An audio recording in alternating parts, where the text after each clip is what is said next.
Bachelor of Computer Application was started at KLE Society's Degree College, Nagarpavi in 2017 with a mission to provide high-quality computer education to the students. The institution groomed its students to excel as future ITians. We have plenty of learning opportunities for our students. We are associated with ICT Academy, UiPath, Oracle, Palo Alto, AWS Academy, Micro Focus, and Salesforce. Today, we are hosting our second webinar series of Cloud Arena. The speaker of today's webinar is Dr. Chitra Ravi. So, Dr. Chitra Ravi madam is currently heading Department of Computer Science in Maharani Lakshmi Ammani College for Women. She has completed PhD from VTU and ma'am has 30 years of teaching experience in engineering and degree colleges. Ma'am has published around 13 research papers in national and international conferences and journals. Ma'am has authored 20 textbook for PUC, BSc, BCA and BE over a period of 10 years. Ma'am as a member of a board of studies at MCC, CMRIMS and currently CMR University. So ma'am has been chairperson and member of board of examination at Bangalore University, member of BOE, Reva University and Indian Academy Degree College.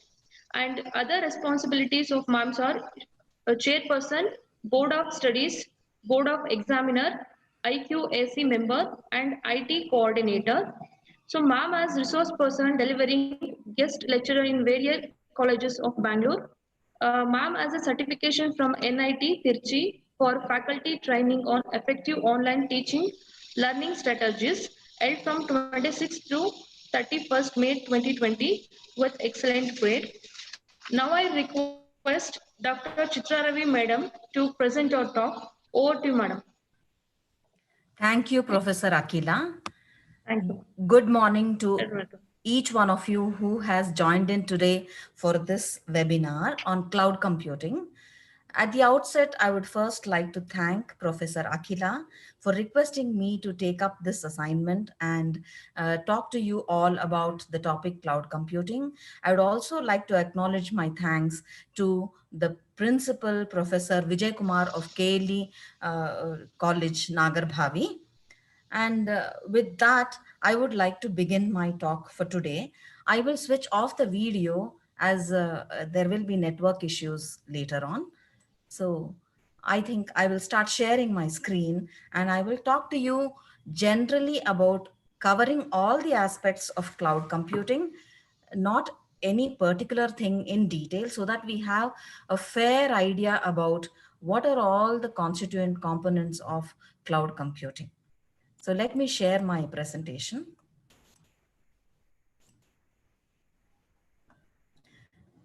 You'll have to tell me if it is visible. Yes ma'am, it's visible. Okay, I will go to the slideshow. Yeah, now it's visible to all of you. Yes ma'am. Am I audible? Am I clear? Yes ma'am. Yes. Okay, thank you. So today I'll be talking about cloud computing. So in this picture very much fascinated me because uh, it consists of cloud computing, the cloud office, the data center, and the file hosting. So basically, I just would like to tell you all the constituent components of cloud computing. First of all, what is a cloud? Cloud is a parallel and distributed system. It is simply a collection of interconnected and virtualized computers.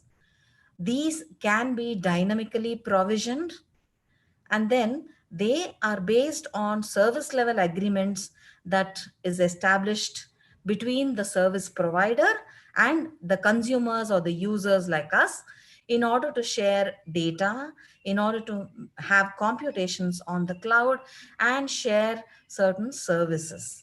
Now that happens with a negotiation between the service provider and the consumer. Now, what is cloud computing?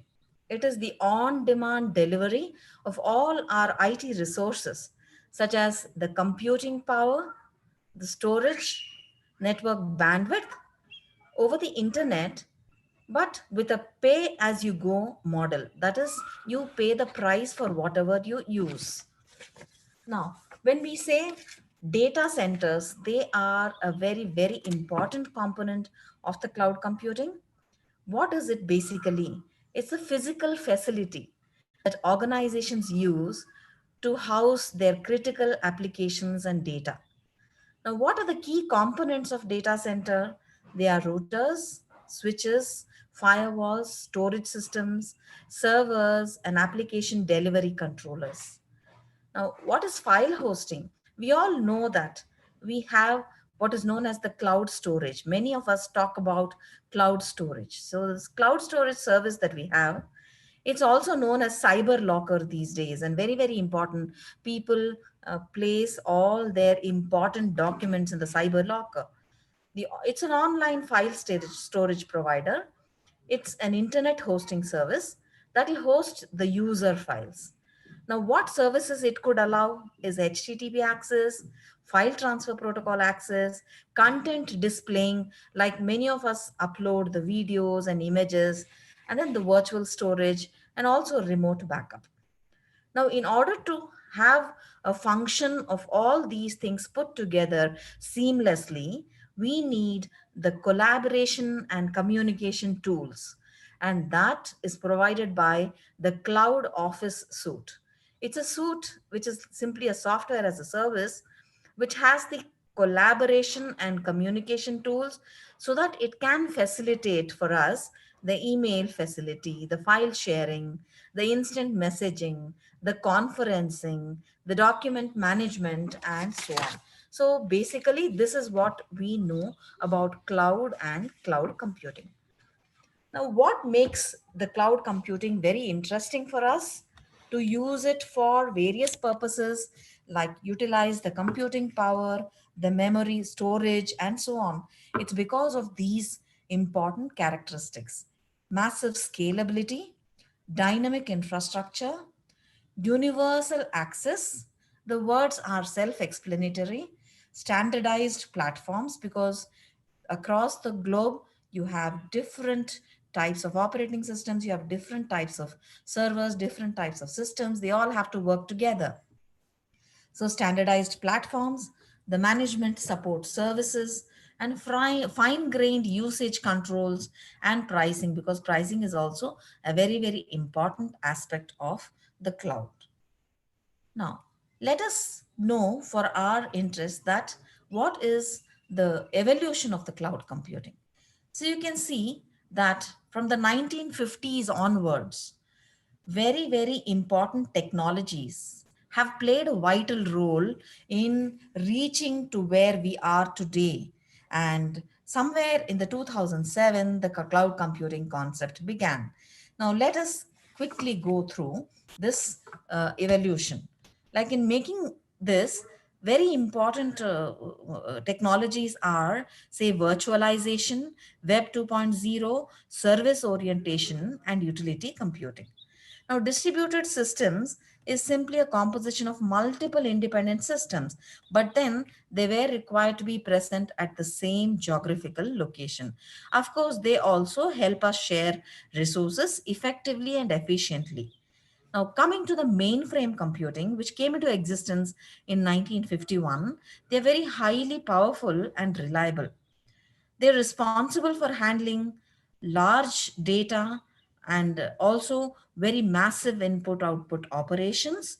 And in order to reduce the processing cost, this though it was very expensive, people began bringing the cluster computing into picture in the 1980s in order to just reduce the cost, because mainframe computing was expensive. The cluster computing, which began in the 1980s, came as an alternative, and these were cheaper and they were equally capable of very high computations. Now, to solve the concept of geographical restrictions, then came the concept of grid computing. The grid computing was in the 1990s, it was introduced. So, what it basically means is the different systems were placed at entirely different geographical locations, and these all were connected on the internet. So these systems were belonging to different organizations, and then the grid consisted of different types of nodes called heterogeneous nodes. Now here, what happened was the problem was the low availability of high bandwidth connectivity. And so there were network associated issues. In order to overcome this, the concept of virtualization came in. And what is virtualization? It's the process of creating a virtual layer over the hardware, and that will allow the users to run multiple instances simultaneously on the hardware.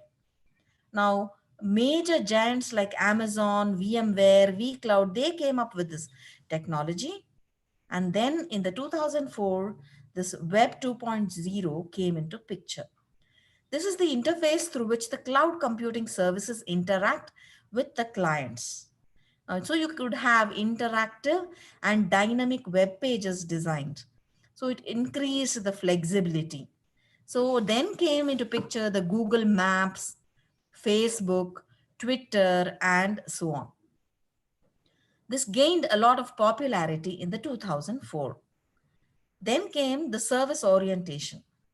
Now, this acts as a reference model for cloud computing because we talk about all the cloud computing components as various services, say like database services, compute services, security services, and so on. So, this service orientation was a reference model. Two important concepts that were introduced here were quality of service. So we all know what is quality of service. There are certain parameters that have to be fulfilled if you want to have a proper quality of service. And this included the service level agreement and software as a service. Then in 2006 was utility computing. What is utility computing? It's a computing model that defines the service provisioning techniques for services such as compute services, along with storage services, etc. But again, on a pay per use basis. So then we know that this led to what is known as the cloud computing from 2007 onwards. And in 2020, now we are in. And what we have now is the high availability cloud. Why we are getting into this is because earlier internet was a luxury, but now it is the lifeline. Internet is the lifeline, and we want to have uninterrupted IT services, and that could be provided by the high availability cloud. So that is what is the evolution now in the 2020. Now we all know the general uses of cloud computing. I thought I will just give you a brief idea about simple applications, creating simple applications and services, storing and backing up and recovering the data, hosting our websites and blogs, streaming music and videos, delivering software on demand, analyzing data and making predictions. For all these purposes, these are all using cloud computing. Now, let us look at this diagram here. You find a number of cloud computing examples. I've just put the logos. I think most of us will be able to see what they are. So you can look at here, Office 365, GoToMeeting, the Facebook, the Cisco WebEx, Calendar, the WhatsApp, Zoom, Skype, Google Meet, Microsoft Teams. So you all know very well that most of us use this GoToMeeting or the Cisco WebEx or Zoom or Microsoft Teams or Google Meet for our video as a video conferencing tool. They all require cloud computing, even WhatsApp, then Calendar, Google Calendar. So very useful for us to mark our events. And then the Office 365 pack. It consists of everything from cloud storage to cloud teams, everything. So users can be more productive because they can access their work presentations, spreadsheets, stored in the cloud at any time from anywhere on any device through the internet. And that is why it's very, very useful. For example, our Google Docs, the Google Sheets, the Google Slides that we use, we can have other people also working on it from anywhere, from any device. Users can be more productive, and they can have access to the remote data using the email, calendar, Skype, etc. And then you can also have the video and the audio conferencing with the recorded meetings as we are having right now. And then developers can run code for applications or backend services without provisioning or managing servers because of the elasticity of the cloud, where you can try to make the resources grow or shrink based on the requirements or the demand. And that is through, say, for example, AWS Lambda, Amazon Web Service Lambda. Likewise, you have cloud storage devices. There are so many. Some of them I've listed here, so you can, most of them may be using many of them. One, as you can see, is the Dropbox, which we used to use even 10, 15 years earlier. Then you have your OneDrive, you have the Box, you have the Mail, you have the Apple iCloud, you have the Sync.com, the Amazon Cloud Drive, and then the Mediafire, then the P Cloud, that's the online free cloud storage. Mediafire is used for cloud hosting and so on. So you can find that there are various online storages, cloud storage facilities that are available even free of cost, but some will be paid versions where you want to have more features and you want to have better cloud storage. Now, this everybody knows, most of them have heard about it, but I would like to still mention that we have different cloud deployment models. When I say there are basically four types: public cloud, private cloud, hybrid cloud, and community cloud. As the pictures themselves represent, you can see here the public and the private, how different they are, and how you can see how hybrid is. It's a combination of these, and how it is for the community cloud. Now, public cloud allows the systems and services to be easily accessible to the general public, or even if it is in the business, for the large group of companies. What happens here is the cloud resources are shared among various users like the individuals, the organizations, the enterprises, and even the governments. Cloud services are provided by a third party cloud provider. Now, it is best suited when we want to develop and test applications and also to host applications in the cloud so as to serve the large workloads that come up. Now, what about the private cloud? It allows systems and services to be accessible only within an organization. It can be set up on premise, that is within the organization in that campus, or off premise, that will be in the cloud, and may be managed internally by a third party. They are best suited for applications where security is very important and the organizations can have tight control over that. Then when there is sensitive data involved, when there is critical data involved, then private cloud is being used. Hybrid cloud, it's a mixture of the public and private cloud, so that the advantages of both are taken into consideration. Like critical activities are performed using the private cloud, while non-critical activities are performed using the public cloud.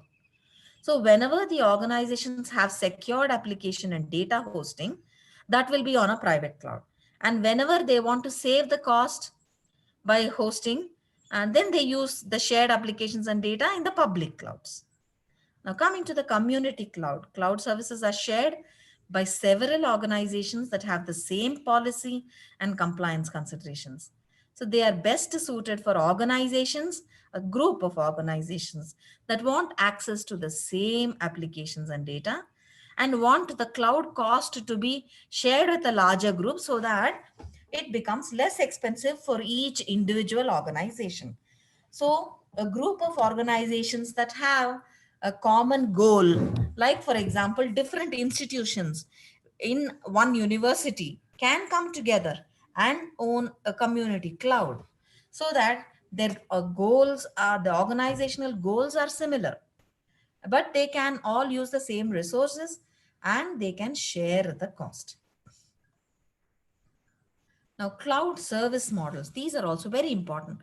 Most of you would have heard these names: IaaS, CaaS, SaaS, or infrastructure as a service, platform as a service, software as a service.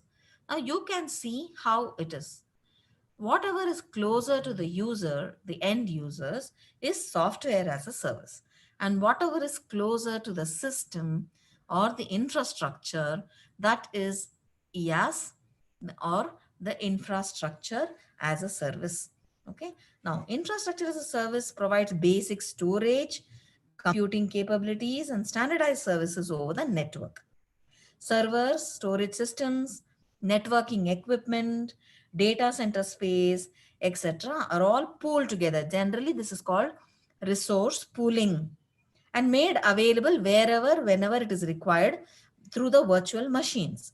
The underlying hardware will all be assigned to the virtual machines when the virtual machines are created. The customer would typically deploy his own software on the infrastructure. Some examples are like Amazon, GoGrid, 3Tera, etc. As I told you, the infrastructure will be your compute servers, the data storage, the firewall, because network is also one resource. And you will find that load balancing is a very important issue. So load balancer also. Now the management tool here, very important, is the virtual infrastructure manager. Okay. Then the platform as a service, if you see, there's a layer of software or development environment. So it's basically for software development. The customer has the freedom to build his own applications. That's why it is generally used by the application developers. The platform will be provided to design, develop, test, and build the applications. So for example, you must have heard the name LAMP, L-A-M-P platform, Linux, Apache, MySQL, PHP.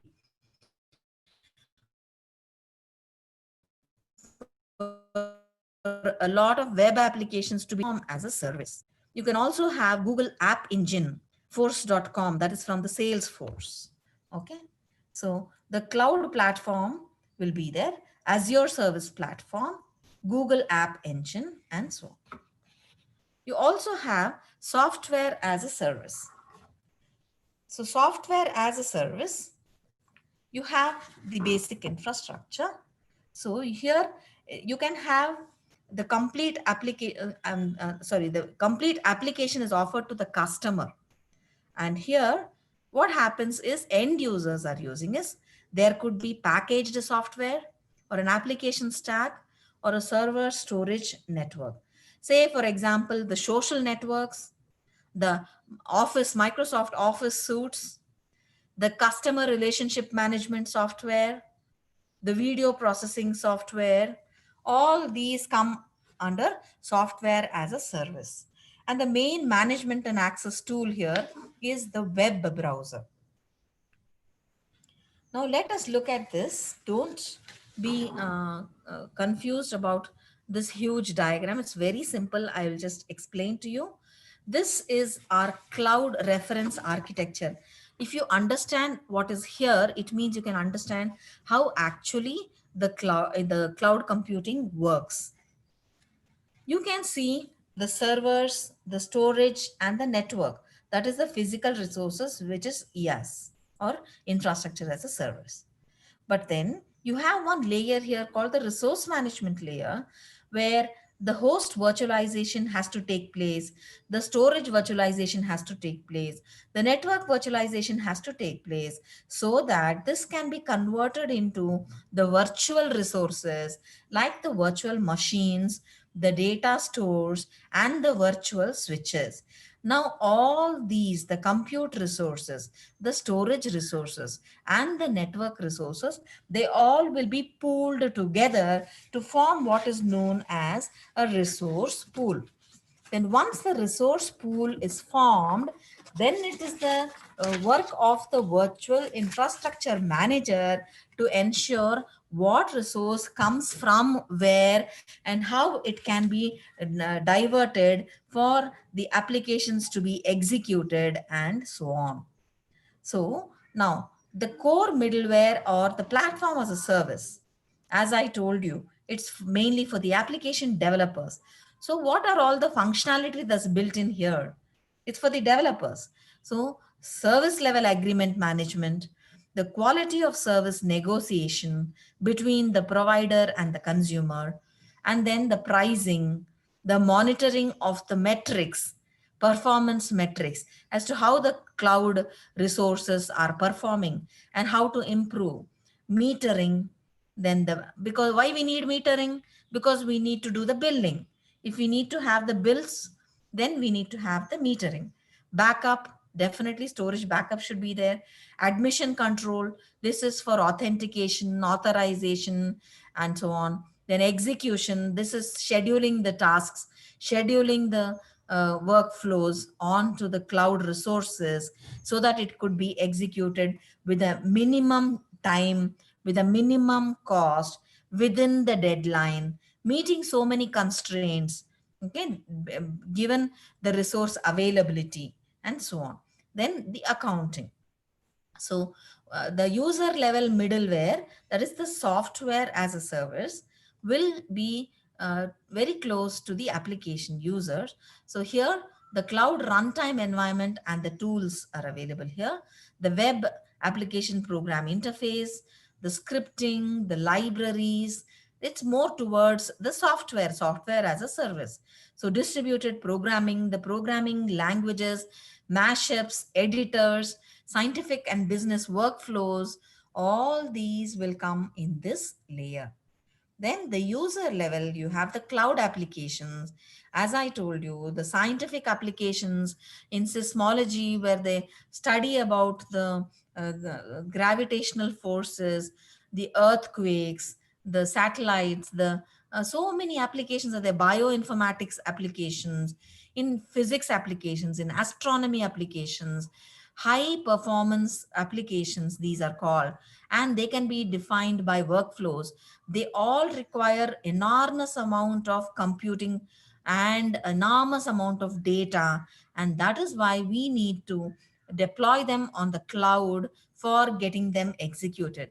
Social computing, the business applications, business also generates these days with your online transactions a lot of data. Then enterprise, and then content delivery, like your videos, images, pictures, these all they occupy a large amount of storage.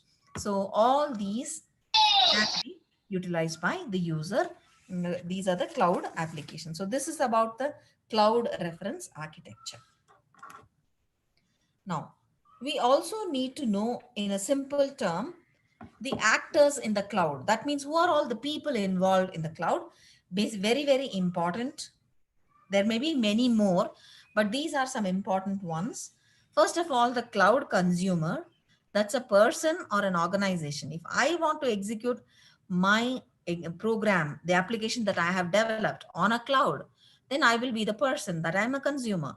Or if a business organization wants to have theirs, then if they are going to maintain a business relationship with an user service from the cloud provider.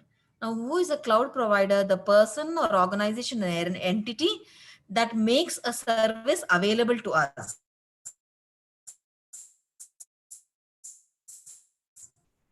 That is a cloud party that can conduct assessment of the cloud services, whether they are functioning properly or not, whether they are functioning as they have been promised. Information system operations, performance, security of the cloud implementation. Then you have something known as a cloud broker, very important component. What it does is it manages the use, the performance, and the delivery of the services, and the negotiates the relationships between the providers and the consumers. So it's a broker which comes in between the provider and the consumer, and then tries to do the resource management. It tries to do the task scheduling so that the applications can run on the cloud easily.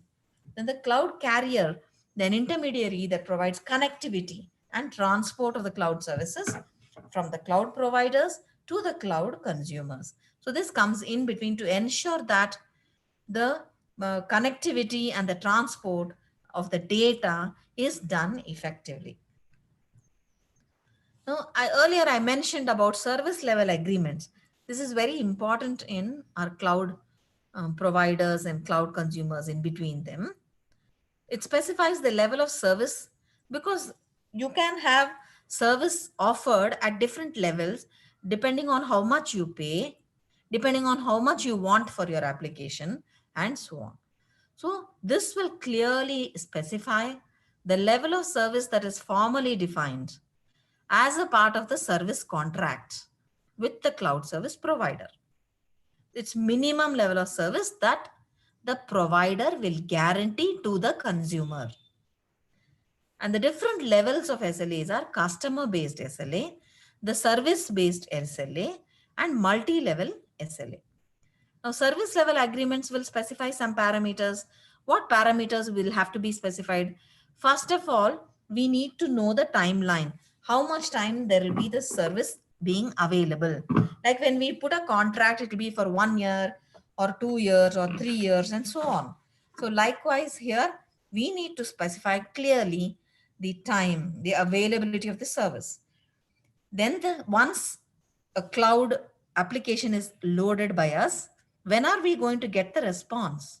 When is that big job going to be executed, and when are we going to get our results, the response? That time is known as the latency, and we always expect that latency will be less. So in the service level agreement, it has to be specified. So the service provider, depending on his resource management, will have to commit to this. Then the service components reliability. The components have to be very reliable. Of course, there will be some failures. There will be some faults that definitely occur because a lot of components are involved. But how do they manage the fault tolerance? What is the mean time to failure? What is the mean time between failures? All these parameters or the metrics have to be monitored, and they have to ensure that the service goes uninterrupted. So that reliability measure, whatever it is, they'll have to mention. Then each party's accountability. I can't get something signed and then not honor my commitment. So both the parties means here the provider as well as the consumer. They have to be accountable. And then the warranties. You all know that you definitely have warranties for the products that you get. Likewise, you need to have warranty for the service that you're getting. And all these are going to be mentioned in the service level agreements. These service level agreements provide capacity commitments. They should not say then, oh, we don't have enough infrastructure. So our VMs, we can only provide this many VMs. This only can be the size of the VM. Size of the VM will again be specified by the compute capacity, the storage, and the network bandwidth. So the capacity commitments, the performance guarantees, the resource availability, the recovery. So all these will also be provided. Then what are the quality of service parameters that affect the service level agreement? The availability, the latency, the performance, cost, and reliability. So it's very clear that these are the quality of service parameters that have to be taken into consideration, and they affect the service level agreement. Now, if you see here, availability, what is it? Percentage of time that the service is guaranteed to be available. Performance, we look at the response time because the job has to be done quickly and I should get the result back. And throughput, it is the result that I get should be proper, not like half the data packets I have lost and it is not meaningful. So the throughput is also important. Then disaster recovery, the mean time to recover. The problem resolution, process to identify the problems, support options, and resolution means how you resolve your problem, how you rectify your problem. The resolution expectations, and then security and privacy of data, which is very, very important. The mechanisms for security of the data in the storage as well as in the transmission. So these are all about the service level agreement, which is very important. Now, when we are performing or we are utilizing that, how the cloud functions, how the applications are running, how the resources are being managed, how the performance is, how the faults are rectified, how the virtual storage access or the cloud storage access is done, how is the network working, what is the bandwidth. All these parameters have to be studied. The health of the applications and the services deployed in the cloud have to be tracked. For this, it is only possible by cloud monitoring. It's a method of reviewing, observing, managing operational workflow in a cloud-based IT infrastructure. The types are database monitoring. You have to also know how the databases work. So database monitoring, website monitoring, virtual network monitoring, the cloud storage monitoring, etc. Now, some of the cloud monitoring tools which are very well known, there are many, about 10 to 15 I have seen, but then what are quite well known is the Amazon CloudWatch that comes with the AWS and the Microsoft Cloud Monitoring that comes along with the Azure, Microsoft Azure. These two are very popular. So these are the cloud monitoring tools. Okay. Now, how is the cloud monitoring service architecture? That means it's just to understand how cloud monitoring service happens. The monitoring services allow the cloud users to collect and analyze the data on various monitoring metrics. It provides, in the next slide, I will tell you about the various metrics. Okay. It provides various predefined metrics. Users can also define their custom metrics for monitoring the cloud resources. It also provides various statistics based on monitoring data collected. Users can define various actions based on that monitored data. Auto scaling a cloud deployment, for example, when the CPU usage of the monitored resources becomes very high, then you will upscale. That means you will add more resources. Whenever the CPU usage of the monitored resources becomes high, that means we need more. That time auto scaling will be done. Scaling up means adding more virtual machines. The commonly used monitored metrics are displayed on a dashboard so that it's visible, and on the dashboard, all the metrics can be displayed simultaneously. So quickly measures can be taken. Automation can be done in order to improve it. With the monitoring data available at runtime, use this notification is a very important part when you monitor, okay? Whenever we monitor anything to the concerned segments, the notification should go automatically so that corrective measures can be taken. Now, with the monitoring data available at runtime, users can make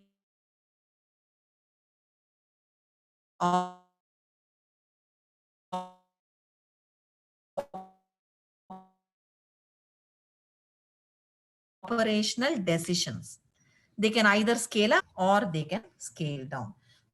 They are of different categories. Why they are used? Application and server response times, network delay, server requests, application requests, application and server availability, successful transmissions, client and server errors.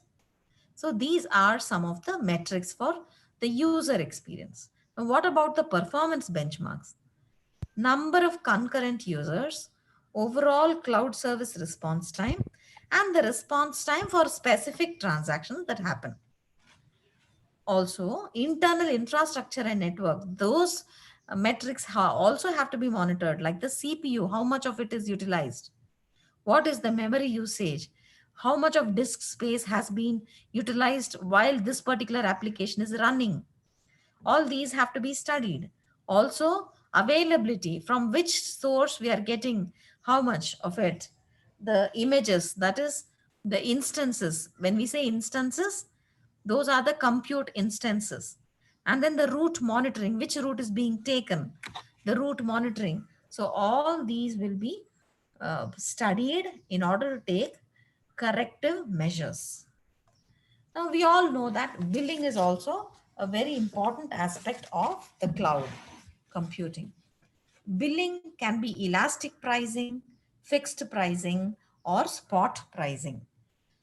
What we mean by elastic pricing, this is for the customers who consume the cloud resources for short durations and who cannot predict the usage beforehand. So I am occasionally using it. I don't use it regularly. So at that point of time, I need to have it. the charging will be based on the usage of the cloud resources. When I say fixed pricing, there are some companies, there are some businesses, there are some educational institutions or universities. They will be using the cloud resource constantly. When they're using constantly, they will go for fixed pricing and not elastic pricing. When we occasionally use, we go for elastic pricing. In the fixed pricing, charging a fixed amount per month for the cloud resources. For example, for running the VM instance, irrespective of how much you use it, there is a fixed price for that. You may use, you may not use, but monthly you have to pay. Suitable for customers who want to use the cloud resources for longer durations and want more control over the cloud expenses. Then what about the spot pricing?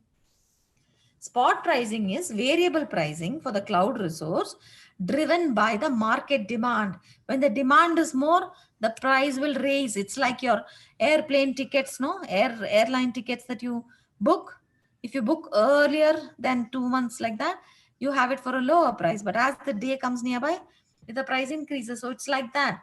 Variable pricing for the cloud resources driven by the market demand. Now, what are the cloud resources that you can generate bills for? Which are the billable cloud resources? Virtual machines like the CPU, memory, storage, disk IO, network IO. IO means input output. The network IO, load balancers, domain name system. You all know for the domain name we pay and then get our domain name. Firewall, virtual private networks, the storage, cloud storage, storage volume, storage gateway, data services, data encryption, compression, backup, redundancy, content delivery, import and export services. Then security services, I'll come to this. Identity and access management. This is an important aspect. The identity of the user who will access the cloud resources, that has to be maintained. Then isolation and compliance, support, level of support, service level agreement, and fault tolerance. Application services, when I say support, sometimes if a particular node suddenly becomes faulty, that data has to be routed through some other node. So replication will be done or migration will be done. So different techniques can be used for fault tolerance. Could be checkpointing, could be replication, could be migration. Immediately the software has to take care of that automatically when it finds a particular fault. The application services, queuing service, notification service, workflow service, payment service, and the deployment and management services, monitoring service, and deployment service. So these are all the services in the cloud computing that could be billable. Now, as I told, it's just a listing here of the various services which I've already mentioned. In one more that is added here is only the analytics services. That is very recently now we have the cloud analytics very much coming up. So a lot of research avenues are open in the areas of cloud analytics and cloud security. Many of you who are interested to pursue can take up research in these. They are very, very important these days. Cloud security as well as cloud analytics. I just want to tell about the database services. This allows the setup and operation of relational or non-relational databases in the cloud. So you have MySQL, Oracle, SQL Server, NoSQL. Now, if you observe MySQL, Oracle, SQL Server and all, we all know that it's a relational database management system we have used.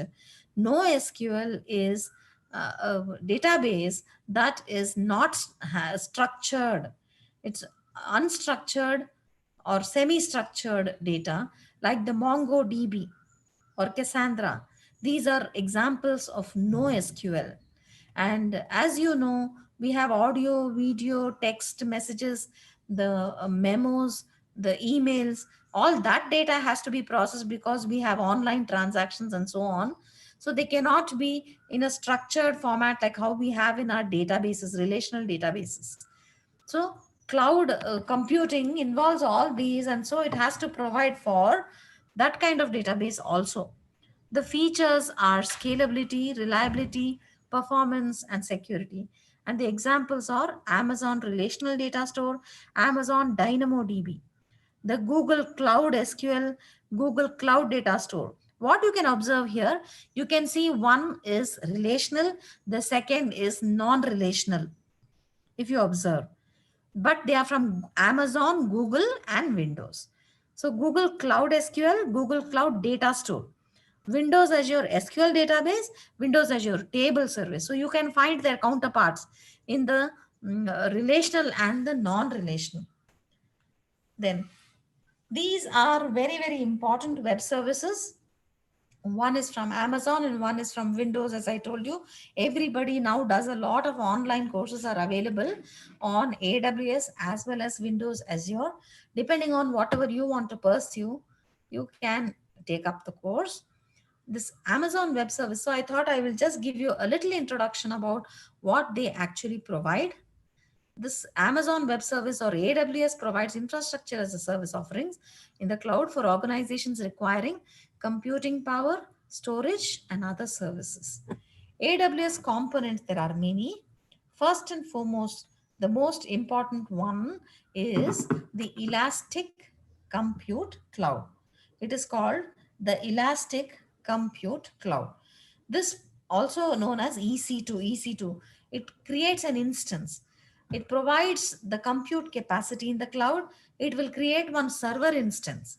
It allows scalable deployment of the applications by providing web services interface through which the customers can create our virtual machines.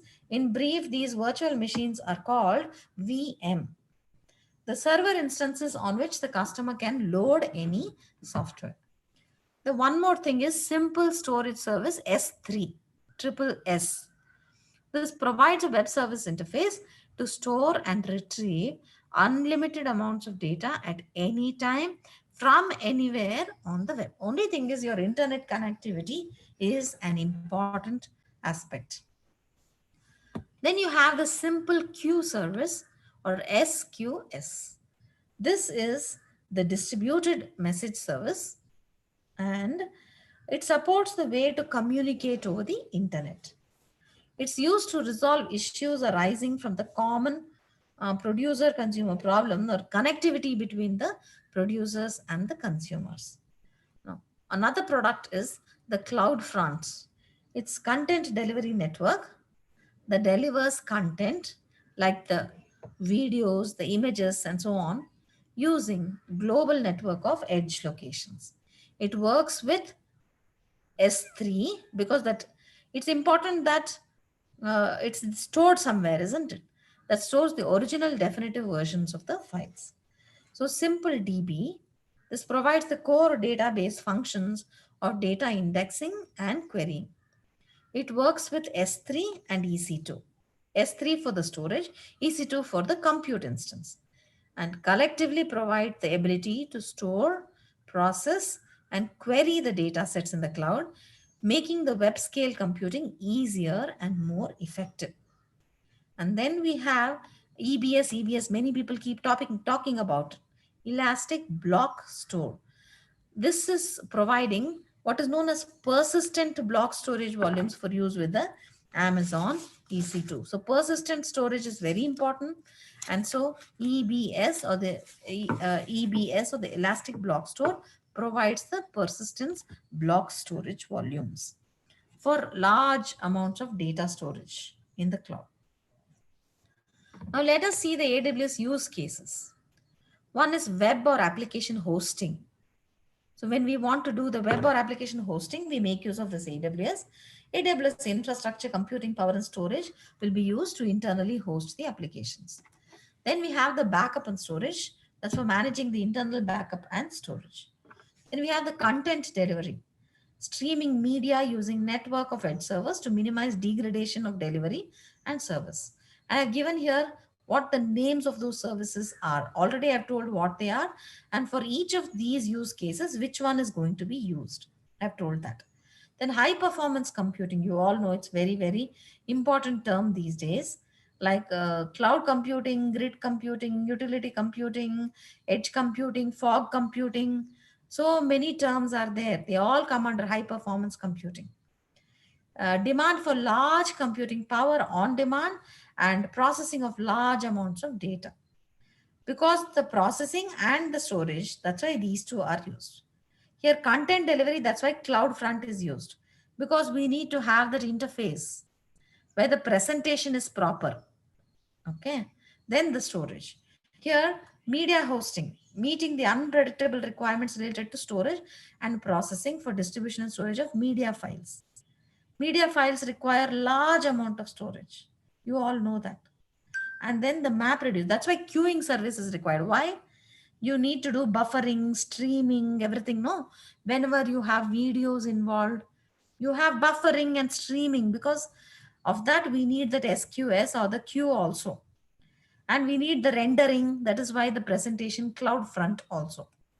We need the processing also. We need the storage also. MapReduce, it enables the processing a vast amount of data utilizing Hadoop framework. This is another very important concept, that whenever big data analytics is involved, business data or healthcare data or financial data, insurance data or weather data, or any of these things, for this, we have what is known as big data analytics. And for that, we can make use of what is known as Hadoop framework. In that Hadoop framework, we have some processing service is done by the MapReduce. So the processing is all in the form of MapReduce. Then cloud bursting, ability to deal with the rapid spikes in the processing demands. You will find sometimes when the office hours begin, there'll be a sudden spike and there'll be a peak demand. But then during the night, sometimes when people are not working, the demand for the resources by the applications is going to come down. It is going to be very less. So there will be this variation in the requirement of the resources for running the cloud applications at different points of time in the day, during the day. So this cloud bursting makes use of EC2 because it is for EC2. Okay. And here, Azure Services Platform is Microsoft's platform as a service offering to shift resources to web-based products. Windows Azure is another important one from Microsoft. It serves as a runtime for the applications and provides the services for development, management, and hosting of the managed applications at the Microsoft data centers. Now, it provides these services like .NET services. So you can develop a lot of applications with that. So the .NET services provides a set of developer-oriented services that provide required by cloud-based applications. For example, access control, service bus, workflow, etc. Workflow is simply a representation of what are all the jobs that have to be done in a sequence. So that becomes a workflow. The SQL services enables relational queries, search, Facebook Live, Instagram Live, and so on. So this is known as the Google App Engine. This Google App Engine, so here you can find it's the Google's platform as a service, offering and building and hosting web applications on Google infrastructure. Then we have Google Compute Engine. That's a compute service. App Engine is free only up to certain level of used resources, after which the fees charged will be there for the additional storage or bandwidth or CPU cycle. We have seen always, even the Zoom and all that.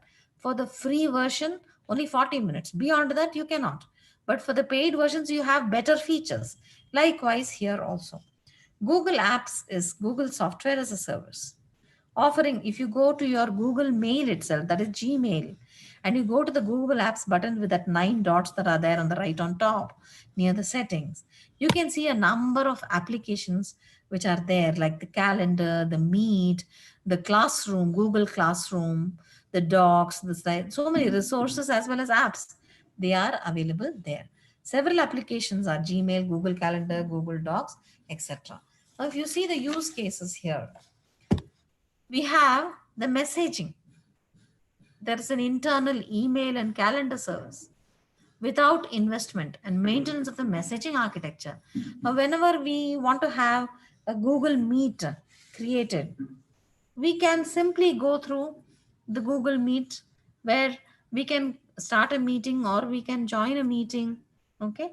And that you can schedule a meeting using your calendar service so that notifications go to the people involved, the one who creates the meeting or one who is invited for the meeting. Then securing existing email systems, like filtering of the messages. You have a filter. If you see in your Gmail on top, you'll have a filter. You have, if there are any kind of security threats, automatically that feature will put that mail into the spam folder. Then if there are viruses, you must have antivirus. So that could be removing it. So Google email security, then email retention and legal discovery for existing email systems. Then collaboration used for the office productivity without the need to install software. So that's why you have the Google Docs and the Google Sheets and the Google Slides. So if you give access permission to the others, those who are working in an office in a team can make use of the same sheet or the same doc and make the changes there, which will get updated. It's only that who creates the doc has to give access to the others, permission to access to the others. Then application development. The Google App Engine platform can be used to develop custom applications based on Java and Python and associated services without investing in the internal infrastructure. So that is all about the services that you provide, and some little thing about the AWS, Azure, or the Google. Now it is up to you to explore further. Now, another very, very important aspect is the say the task scheduling in cloud computing. When we say we are putting our applications on the cloud for execution, how that is going to be managed. And this is also my area of research, where scheduling workflows in the cloud. So developing algorithms for that. And these kind of algorithms are not simple. You do not get directly good results or accurate solutions. And that's why they are known as actually heuristics, which are approximation algorithms. And this task scheduling problem is an NP complete problem. That means it's non-polynomial in time. It takes a very long time to execute with a large workflow and with large amount of data. Now here, I would like to say that our high performance applications, say in the fields of weather forecasting or astronomy or earthquake analysis or bioinformatics or other scientific and business applications, they all handle large amounts of data and they require enormous computing capabilities. And we all know that these computing capabilities can be offered to users for deployment of the applications with flexibility and low cost because of the advancement in the parallel computing technologies. So like the workflow will have so many subtasks. Those subtasks will have so many dependencies. Instead of waiting to execute one after another on the same server or on the same system, if these tasks can be executed on different systems and using parallel computing technology with a high speed interconnection of the computer networks where the data can be shared, the output of one stage can be the input to the next stage, and so on, then with a vast persistent storage, it is going to be possible to execute these applications on the cloud. So high performance applications can be deployed on the cloud. Now, when we say tasks, these tasks will be the sub tasks in one complete workflow. Workflow consists of a number of tasks. The tasks may be compute intensive. There are certain tasks which may be compute intensive. There are certain tasks that may be data intensive. And there are some tasks that may be memory intensive. And some of them, like, they come in and out, in and out. So that is from the persistent storage, you have to read into this and then write back. So that will be IO intensive, input output intensive. These task scheduling algorithms are service oriented because we are going to deploy them on the cloud, and they differ in the different environments. The performance will depend on the task scheduling algorithms used in the scheduling or brokering components of the cloud. Now, I will be showing you that there is something known as a workflow management system. In that system, you will find the schedulers or the brokers. You will find various other components that are required that helps in easily executing any workflow on the cloud. Now, whenever we design scheduling algorithms, we have to make sure what we are going to look at, the resource availability. We have to have what objectives we have. We want our algorithm to reduce the finish time, the execution time, or we want the algorithm to reduce our cost, or we want the algorithm to ensure that it completes before the deadline that is specified, or we want to ensure that the algorithm performs load balancing so that it is effective. The resource utilization is going to be effective, or we have to ensure that the algorithm is a reliable one and handles faults. So it should be rugged and it should be fault tolerant. So all these are to be taken care of when we design the scheduling algorithms. The performance depends on the task scheduling algorithms used in the scheduling or brokering components of the cloud.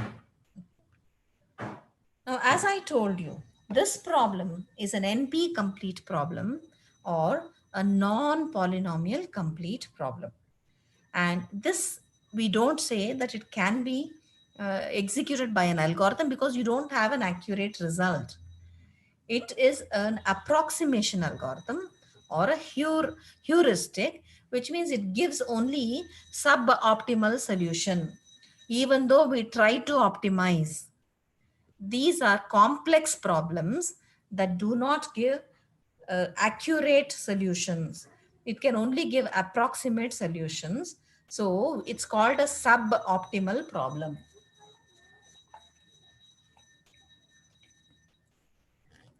As I told you, the general objectives are make span minimization. What is make span? It is the actual finish time of the complete workflow, whether the first job or the 10th job or the 20th job or the task within that workflow. It may be each of these tasks may be sent to different locations in your network, and they can get executed in different places, and then all these can come and be put together, and the final task, when it completes the execution, we call that as the make span. So obviously we want, if we upload one task to the cloud for execution, some application for execution, then in that case, we always will wish that our task brings us the result as early as possible. We want the execution time to be as less as possible. So we can have one of the scheduling objectives as make span minimization. Then reliability, as I told you, we need it to be fault tolerant. We want our algorithm to work properly. We don't want it to fail here and there. If it fails in between, if a node fails, if a resource is not properly available, the probability of availability of the resource will affect the schedules, the data transfer time from one node to another. And so what will happen is the time that it takes to execute will be much longer, much later, which is not proper. Sometimes the job fails, like in Hadoop and all. You will find that it will be trying to do the job once again, only up to 4 times. It will try. Otherwise, the job gets failed and you'll have to reschedule the job. So, workload maximization. So then the maximum resource utilization. It shouldn't be that you give the virtual machine with good capacity, but then it underutilizes it. You can have over provisioning or under provisioning. If it doesn't utilize what you have reserved, a reservation, advanced reservation you can do. And if it doesn't use it properly, then it's a waste of resource, which is because here it is not the actual resource that we are talking about. The underlying hardware will come in the form of virtual machines. So what a percentage of that hardware CPU or the memory or the bandwidth that you allot to the virtual machine, that utilization should be maximized. The cost has to be minimized. Even nowadays, you know about green computing. Everybody talks about green computing. The data centers are generating lot of heat and lot of energy, and so the energy efficient scheduling algorithms are also an important research area. Energy consumption minimization, and then security. Task scheduling should fulfill quality of service requirements. Now, this is a very simple way of showing how you can have the workflows scheduled on the cloud. The workflow is modeled using a DAG. I'll tell you in the next slide how it actually is. These are kind of applications, maybe scientific application or a business application can be represented like this. When that is given to a workflow scheduler, this scheduler will do the mapping between the task and the virtual machine. It will be mapping the task to the different virtual machines that are available at that point of time for this particular workflow. So the resources here, the compute, the storage, the network, and so on. So the virtual machine is going to use the actual physical resources for the execution. Now, as I told you, the cloud workflow, the simple one, is shown here as a directed acyclic graph model. So all the workflows will be shown as a directed acyclic graph model. So you can see here, this is the start node, the first task.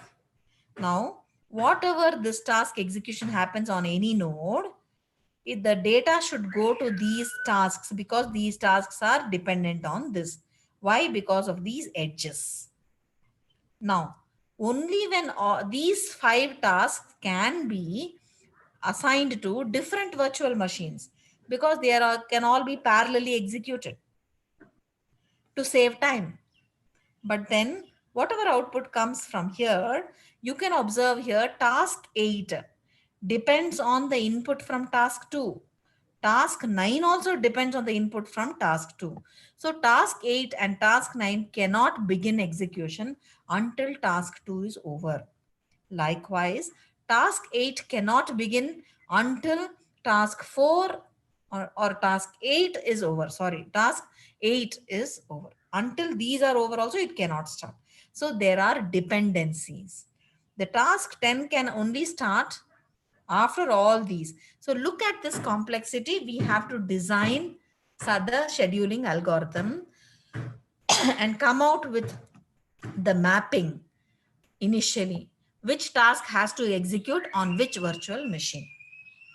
And then once it is assigned, when as it comes here, due to certain issues like this virtual machine not being available or something failure or any other reason, if it is delaying, then based on that, this will change. So it has to dynamically, depending on the cloud status, the scheduling has to change. So you can simply see here, this is a very simple thing that I have given.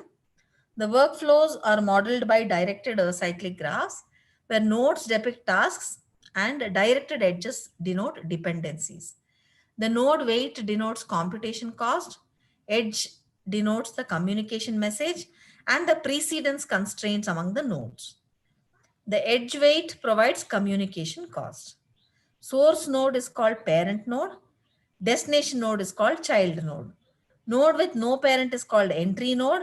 Node with no child is called exit node. So from this, I want you to understand that here when the node is there, the computation cost it will be shown with this, but the communication cost is on these edges. If task 1 is the parent, task 2, 3, 4, 5, 6 are its children. Task 7 is the child of task 3. Okay. So task 10 is the child of 7, 8, and 9. Okay. So task 10 is the exit node. Task 1 is the entry node. Now, as I told you, it's also very important when we design our scheduling algorithms, whether our algorithm is going to be a static scheduling algorithm or variation of the static scheduling, adapting to the dynamic nature of the cloud environment, or dynamic scheduling, or hybrid scheduling. Now, static scheduling, task to VM mapping in advance cannot be altered during runtime. Generate high quality schedules using global workflow level optimization. Variation of static scheduling will have to take the runtime prediction of the workload variations, the probabilistic resource availability, and the performance factor. Dynamic means it always makes decisions at runtime. Okay, and hybrid means it will take the trade-off between the adaptability and the performance. That means it will take care of the static as well as the dynamic schedule. Okay, now the performance can be studied using some performance metrics. The main performance metrics are make span. This is also known as schedule length. It's the actual completion time of the exit node. Schedule length ratio. For experimentation, a large set of random directed acyclic graphs will be used. So schedule length has to be normalized, and that's called schedule length ratio. And speed up. If I'm going to execute every subtask in the same node in a sequential manner, one after another, not moving to any other nodes, what will be the time that is taken? I will study. Also, I will do like how I had shown you, different tasks on different virtual machines, and then I will study parallel execution time. Obviously, parallel execution time will be lesser and sequential execution time will be more. So that ratio is called the speed up. Now, but very important factors that affect the scheduling are the resource provisioning strategy, whether you are provisioning the resources that you are allocating for the job to be done statically or dynamically. Then prediction of the availability. Then the objectives that you have. I have already discussed about this. Then dynamicity of task to VM mapping. As I told you, you have algorithms which are static and which are dynamic. Then optimizing strategy. I told you, you have to optimize means minimize, make span, maximize whatever the resource utilization, like that. Now, resource allocation policies, these are important ones. Immediate resource allocation policy, whenever the user will request the resource, no, that time if it is available, it will allot. Otherwise, no. Best effort means it will request the resources, that request will be placed in a queue. As and when it is possible, it will be allotted. Advanced reservation means definitely for that job, the resource will be kept reserved. Deadline sensitive means there is a lease. That lease will have start time and end time. If the cloud provider can provide resources in the time duration, the lease will be accepted. Otherwise, it will be rejected. So deadline sensitive. These are the resource allocation policies. The resources will be allocated for the workflows or the jobs that are going to be executed, the applications that are going to be executed. So the resource provisioning can be static or dynamic. You can have static VM pool, elastic VM pool, dynamic, elastic VM pool. Elastic means actually you will find that in that resource pool, the resources may reduce or increase, shrink or grow, depending on how much is being used and how much is free. So what are the uncertainties in the resource availability, why resources are not easily available, why they are not constantly available in the cloud when you're computing. In the cloud computing applications, resource availability is uncertain. Reason is because of the shared nature of the resources, the heterogeneity, the performance variations, elasticity of the resources, load will keep on varying, system can fail, bandwidth available may be less or more, network can fail, new resources can join in, new VMs can be added. This is called horizontal scaling and vertical scaling, where new resources can be added, or the existing virtual machines itself capacity can increase, contention among the remote task and the local task. So in the different nodes, as it is, I will be doing some job, some processing on my system, but in the cloud, my system can be given for using in the cloud. That one will also ask for its task to be executed. So there is a clash, but always priority will be given for the local task rather than the remote task. Then there will be delays for provisioning and deprovisioning of the virtual machines. Then administrators policies. So the same thing only, this is all explained there. Okay. So over provisioning will affect systems utilization, under provisioning will affect the performance. And this will affect the task execution times, like I said, communication time or the data transfer time or the computation time. All these will affect the scheduling. Now let us come to this. As I told you, this again will give you a very good picture about how this is going to work, how the cloud will manage that workflow to be executed on the cloud, how the cloud system is going to manage. This is called the cloud workflow management system. The workflows are executed in the clouds through these cloud workflow management system. The user interface, as you say, the applications are created, submitted, and monitored at the user interface. Then what you find here is the workflow engine. What does the workflow engine do? It manages the task execution on the remote resources. It manages the resource utilization of the workflow over time as per the current application needs. Now you also find that there are predictors.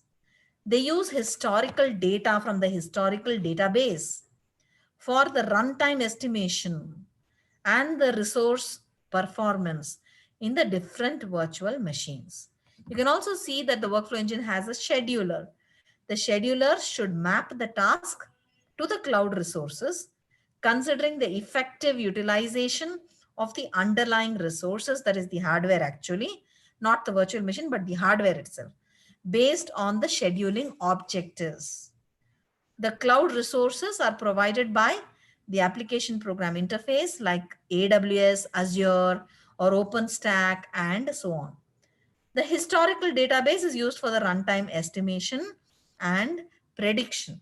So you can see here the cloud resource registry will have this information services, because it has to know who the cloud user is, who the provider is, who is the authorized user, logs when they have used it, when it has been dispatched. All the logs have to be maintained.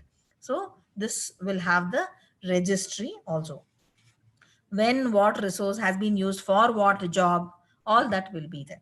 So this completely in a simple manner gives you how the uh, cloud workflow will be managed. Now, very important aspect, only two more aspects I have to cover. One is the security, the other is the applications, and then we can come to the end of the session.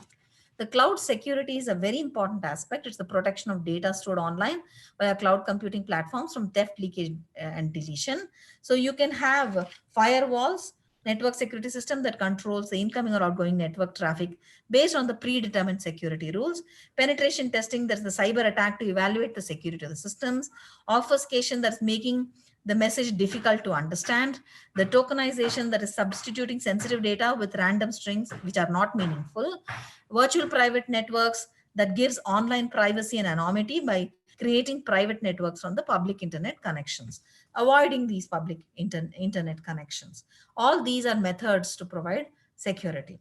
Now, the important aspects in cloud security here are challenges: authorization, authentication, identity and access management, data security, data integrity, and encryption and key management. So you all know about the data security. I don't think I need to tell you that. Also, you know about the data integrity. That means consistent data should be there. Encryption, you all know, you convert it from one form to another and send it across and then decrypt at the other end so that you get back your original message. And for that, you have whether it is symmetric key or asymmetric key, and whether it is a private key or a public key, and how you manage the keys and so on. So that comes in your data communication networks also similar to that. But one important thing that I really want to tell here, you all know about authorization and authentication. So that is also clear to you.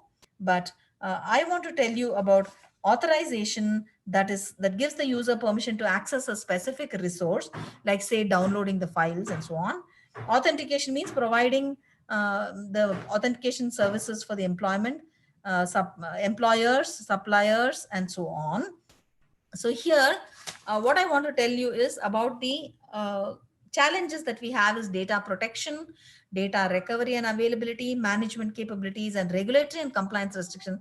This is very important legally to maintain, because the business organizations or the government organizations or any field that we use the cloud computing, definitely we have to abide by certain rules and regulations that are laid out by the standard committees and regulatory bodies.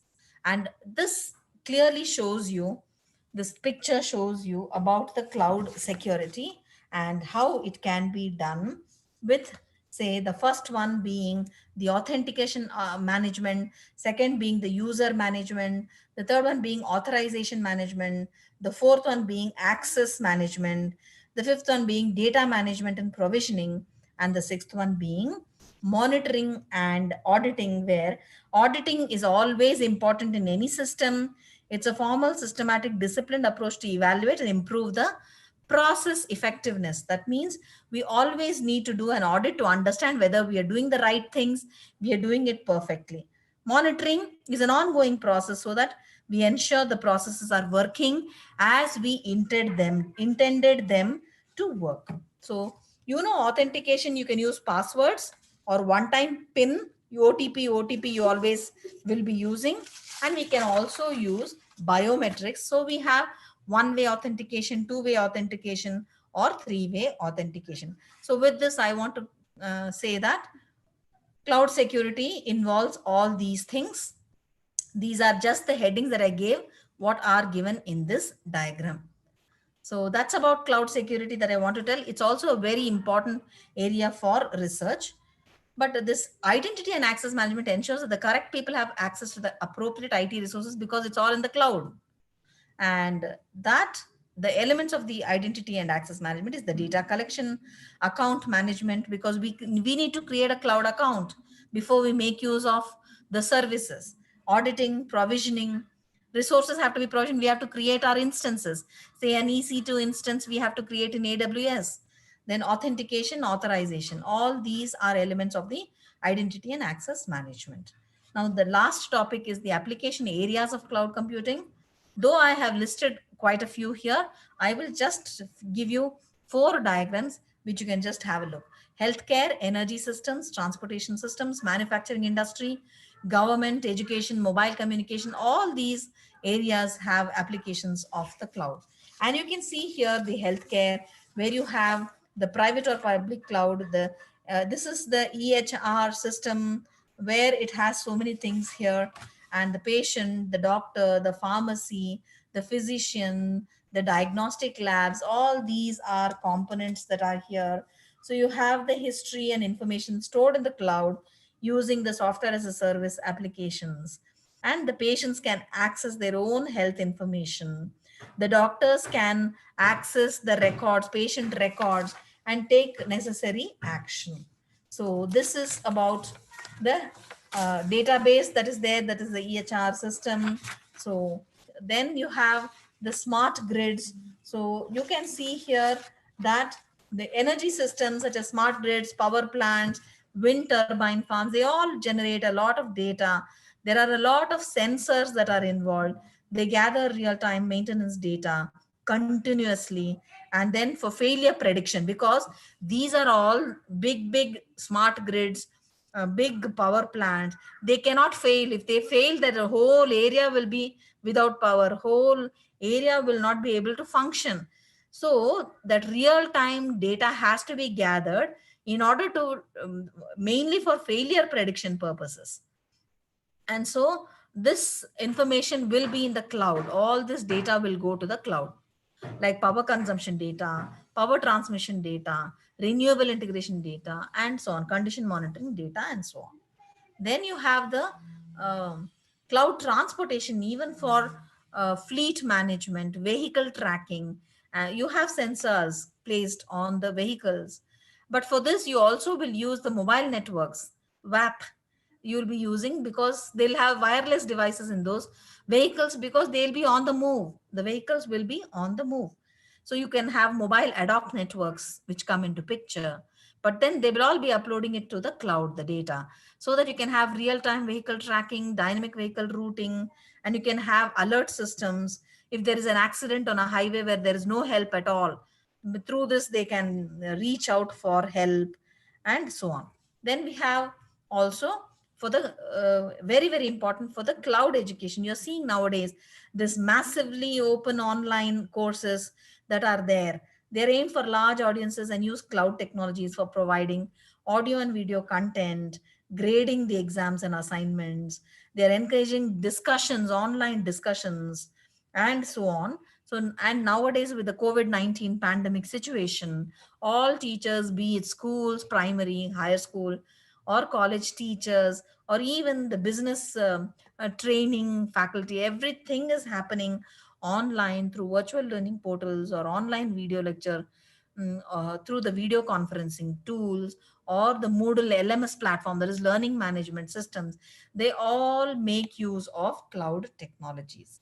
So with this, I would like to end my session, and I thank you all for the patient listening.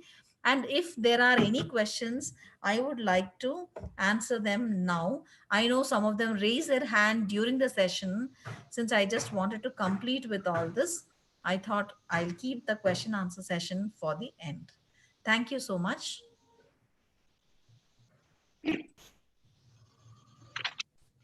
Yeah, thank you, ma'am. That was wonderful and enlightening talk. Now the session is open for question and answers. Participants can post their question in the chat box.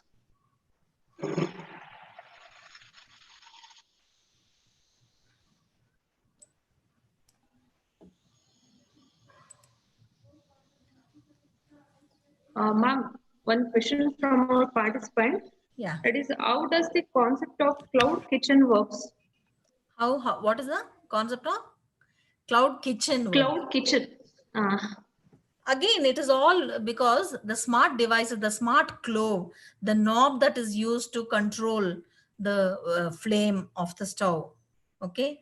So actually one of the products that is there, which makes use of Internet of Things for the sensing, and the data is put on the cloud, and that data will be used for the real-time monitoring and adjust the flame. So definitely it's only that the data that goes to the cloud, and because of the continuous monitoring, large amount of data will be involved. Okay. Next is, ma'am, what are the research areas in cloud computing? As I told you, the research areas, what I had worked on is task scheduling algorithms in cloud computing.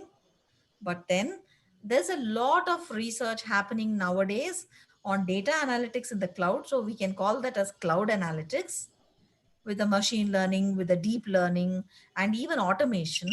Also fog computing, edge computing, which is a little offshoot of this cloud computing. And again, also on the cloud security. Okay. Okay. Now we have reached for the end of the session. This session has covered all the major corners of cloud computing. So it would be very useful for faculties and students so that they can start their career in cloud computing. On the behalf of our management, institution and organizers, I thank Dr. Chitra Ravi Madam for presenting a talk. And I'm very thankful for Professor Vijay Kumar A.S., Principal KLE Societies Degree College for organizing the webinar. I thank all the faculties of our department for helping to organize this seminar. The response we got for this webinar was overwhelming. It is your active participation which motivates us to conduct more webinars. From the bottom of my heart, I thank all the participants for making this webinar a grand success. Thank you one and all. Thank you. Thank you, madam. Thank you. Thank you very much. I take this opportunity to once again thank the KLE Nagarbhavi College, Professor Vijay Kumar, the principal, and Professor Akila of the BCA department for inviting me to deliver this talk. And it has been a pleasure preparing for this and sharing my knowledge with all of you. Thank you so much. And I thank all the audience for the patient listening. Thank you. Thank you, ma'am. Thank you so much, ma'am.